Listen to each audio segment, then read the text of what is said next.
அனைவருக்கும் வணக்கம். இன்றைக்கி நம்ம தெரிஞ்சுக்க போகிற விஷயம் என்ன அப்படின்னா, போக்சோ வழக்குகளை பற்றின சில தவறான கருத்துக்கள் மக்களிடையே இருக்குது.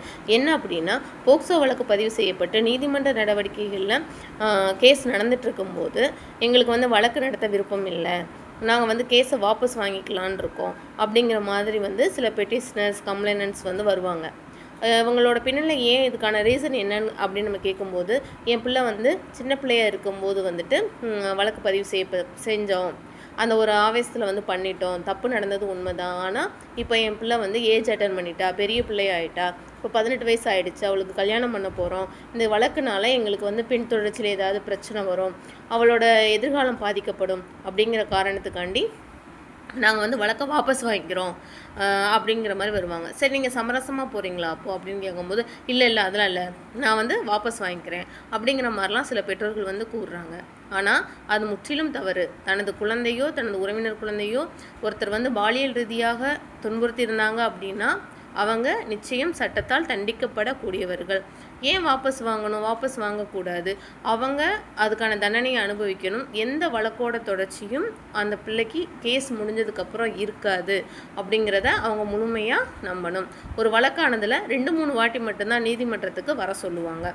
அப்போ நம்மளோட முழு ஒத்துழைப்பையும் நம்ம கோர்ட்டுக்கு தந்தோம் அப்படின்னா, நம்ம குழந்தையோ நம்மளோட உறவினர் குழந்தையோ பாதிக்கப்பட்டிருந்தது அப்படின்னா அந்த குழந்தைக்கு பாதிப்பை ஏற்படுத்திய நபர்களுக்கு சரியான தண்டனை போக்சோ நீதிமன்றம் அல்லது மகிழா நீதிமன்றம் வழங்கும்.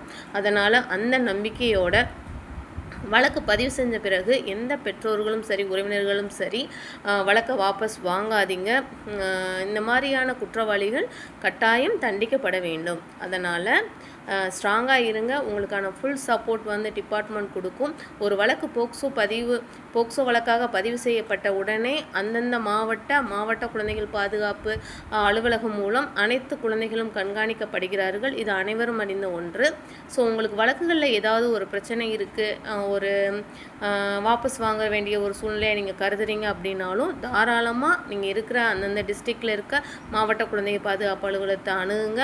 அவங்க மூலம் உங்களுக்கு முழு ஒத்துழைப்பு கிடைக்கும். ஸோ எல்லோரும் வழக்குகள் வராமையும் தான் குழந்தைகளை பாதுகாத்துக்கங்க. மீறி நம்ம குழந்தை பாதிக்கப்பட்டுருச்சு அப்படின்னா அவங்கள தண்டிக்கணும், சட்டத்தால் தண்டிக்கணும் அப்படிங்கிறத மட்டும் ஞாபகம் வச்சுக்கோங்க. என்னோடய வீடியோஸ் உங்களுக்கு பிடிச்சிருந்தது அப்படின்னா லைக் பண்ணுங்கள். வேறு ஏதாவது தகவல் வேணும் அப்படின்னா கமெண்ட் பாக்ஸில் கமெண்ட் பண்ணுங்கள். என்னோடய வீடியோஸ் தொடர்ந்து பார்க்கணும் அப்படின்னா என்னோடய சேனலை சப்ஸ்கிரைப் பண்ணுங்கள். தேங்க்யூ.